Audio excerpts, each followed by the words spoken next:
Instead, it was sunk by a torpedo. Quiet death. The first sinking of an enemy ship by a torpedo since World War II. The Iranian Air Force is no more. Built for 1996, destroyed in 2026. There hasn't been a video like this in decades. A periscope showing the massive blast after an American sub destroyed an Iranian Navy ship. At 3:47 local time, the Iranian frigate Tehran slips her moorings at Bandar Abbas and begins threading the narrow channel toward open water. Her running lights are off. Her radar is set to passive receive only. Her crew of 140 has been told nothing except that they are conducting a routine training patrol into the Gulf of Oman. The captain knows better. Tucked inside a sealed envelope in his quarters are orders stamped by the Islamic Republic of Iran Navy's commander-in-chief, and they say one thing: get the Sahand out of the Persian Gulf, through the Arabian Sea, across the Indian Ocean, and into the relative safety of the port of Dar es Salaam, Tanzania, 4,000 nautical miles to the southwest. The pride of the Iranian surface fleet is running. The Sahand is worth understanding. She is a Mauj-class frigate, the most advanced warship Iran has ever built domestically. Displacing around 1,500 tons, she carries 4 Nor anti-ship cruise missiles, a license-built variant of the Chinese C-802, each with a range of roughly 75 nautical miles and a 365-pound warhead. She has a Fajr 27 76mm naval gun on the foredeck, twin 23mm anti-aircraft cannons, and a hull-mounted sonar suite that Tehran's defense ministry once called the equal of any Western frigate. The whole package cost Iran somewhere in the neighborhood of $100 million, which sounds like a bargain until you realize a single Mark 48 advanced capability torpedo, the kind loaded in the tubes of every American fast attack submarine, costs roughly $3.8 million. One torpedo, one frigate. The math writes itself. The reason for the Sahand's midnight departure is simple. 72 hours earlier, American and Israeli strikes had gutted the Shahid Raji naval pier at Bandar Abbas, cratering 2 of the 3 main berthing basins and sending a Kilo-class submarine to the bottom at its own dock. The Sahand had survived only because she was anchored 2 nautical miles offshore for a generator repair that kept her away from the pier. Iran's naval command looked at what remained of their surface fleet and made a calculation. The Sahand was the only operational blue water-capable combatant they had left. Keeping her inside the Persian Gulf was keeping their last chess piece on a board where every square was covered. Getting her out, getting her south and far from American carrier aviation, meant the Islamic Republic would still have a flagship when the shooting stopped. It was not a bad plan. It was, in fact, genuinely clever. The Persian Gulf is only 35 miles wide at the Strait of Hormuz, and the Sahand would need to transit that choke point in darkness, then sprint southeast through the Gulf of Oman, hug the coast of Oman where American carrier strike groups were unlikely to operate due to diplomatic sensitivities, round the tip of the Arabian Peninsula, and then make a straight 2,800 nautical mile run down the East African coast to Tanzania, a nation that had quietly agreed to host Iranian naval visits 3 times. In the previous 18 months, the route had been wargamed. The timing exploited a known 6-hour gap in American carrier air patrol cycles over the Gulf of Oman, a gap created by the USS Eisenhower cycling her air wing for a surge operation against targets in western Iran. Iranian intelligence had identified the gap from commercial satellite imagery showing the carrier's flight deck configuration. They had done their homework. What the Sahand's captain didn't know was that the United States Navy doesn't rely on carrier aircraft to control a choke point. It relies on something quieter. 370 nautical miles southeast of Bandar Abbas, sitting at a depth of 450 feet in the deep water of the Arabian Sea, the USS Missouri, a Virginia-class fast-attack submarine, had been on station for 11 days. She had arrived before the first shots of the conflict were even fired, tasked under a pre-positioned operational plan that Fifth Fleet had activated the moment diplomatic channels went dark. The Missouri is a Block 3 Virginia, 377 feet of nuclear-powered steel that displaces 7,900 tons submerged and can operate at speeds above 25 knots without surfacing for months. She carries 12 vertical launch tubes loaded with Tomahawk cruise missiles and 4 torpedo tubes that can fire the Mark 48 ADCAP, a 19-foot, 3,500-pound torpedo that can chase a target at 55 knots for over 5 nautical miles while guiding itself with both active and passive sonar. Think of it as a self-driving car that operates in total darkness, listens for its target, and accelerates to 63 miles per hour underwater. The Mark 48 doesn't use a traditional warhead so much as it uses 650 pounds of high explosive to break a ship's keel. It detonates underneath the hull, lifts the entire vessel on a gas bubble, and lets gravity do the rest when the bubble collapses. Surface ships don't sink from Mark 48 hits.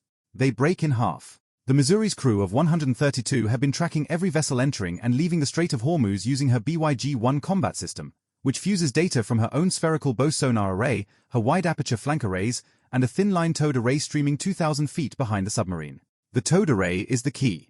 It can detect the acoustic signature of a surface vessel at ranges exceeding 100 nautical miles in the right conditions, and the deep Arabian Sea thermocline layer on this particular week was cooperating beautifully. Every Iranian warship, every commercial tanker, every fishing dhow motoring through the strait left an acoustic fingerprint, and the Missouri sonar technicians have been cataloging all of them for a week and a half.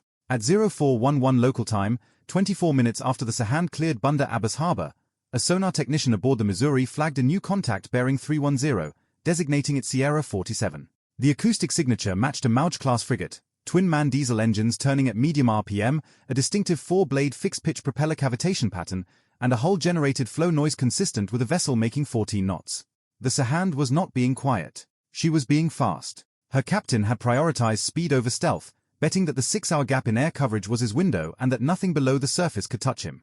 850 miles to the west, at the Combined Air Operations Center at Al Udeid Air Base in Qatar, the Missouri's contact report arrived via extremely low-frequency radio relay, was decrypted, and appeared on a screen in front of a Navy captain serving as the Maritime Operations Watch Officer. The watch officer already had orders covering exactly this scenario. Any Iranian combatant attempting to exit the Persian Gulf was to be tracked, trailed, and if it entered the designated maritime exclusion zone south of the Gulf of Oman, engaged. The exclusion zone started at 22 degrees north latitude, roughly 280 nautical miles south of the Strait of Hormuz. The Sahand, at 14 knots, would reach that line in approximately 20 hours. The watch officer picked up a secure phone and called the Missouri's operational commander at Submarine Forces Pacific in Pearl Harbor. The conversation lasted 90 seconds. The Missouri was cleared to trail and engage at commander's discretion once the target crossed the exclusion line. Aboard the Sahand, the next 12 hours went exactly as planned. She cleared the Strait of Hormuz at 0530, running dark along the Omani coastline, 15 nautical miles offshore. Omani Coast Guard radar likely painted her, but Oman had declared neutrality 48 hours earlier and was pretending not to notice military vessels transiting its waters. The Sahand's electronic warfare officer monitored all radar bands and detected no targeting grade emissions. No aircraft overhead. No surface contacts within 30 nautical miles. The captain allowed himself to believe the intelligence had been right about the patrol gap. The gap was real. The intelligence was accurate. Iran had correctly identified that the Eisenhower's air wing would be focus west. They had correctly mapped the patrol schedule. They had correctly chosen the fastest route out. Every piece of analysis that went into the escape plan was, on its own merits, professionally done. They just didn't know about the submarine. And that is the thing about submarines. You never know about the submarine. 190 nautical miles to the southeast, the Missouri had adjusted her course to intercept. Her commanding officer, operating under the quiet authority of pre-delegated engagement rules, had brought the boat to periscope depth twice to receive updated satellite imagery confirming the Sahand's position, course, and speed. Each time, the periscope broke the surface for less than 8 seconds.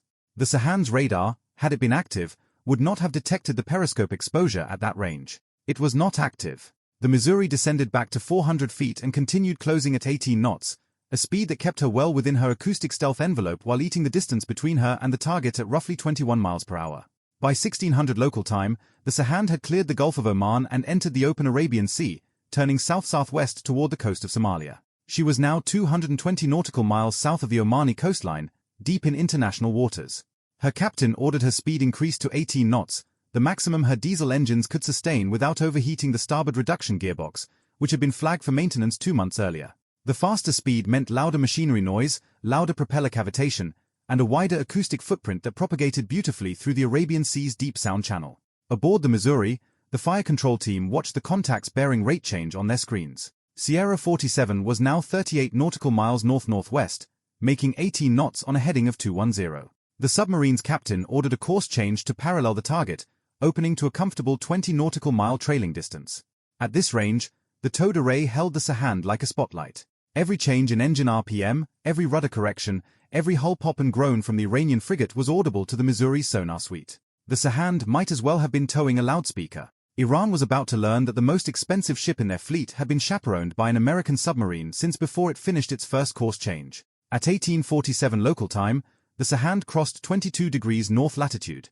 She was now inside the exclusion zone. Aboard the Missouri, the weapons officer confirmed the geographic trigger on the BYG-1 system. The captain gave the order to proceed to firing position.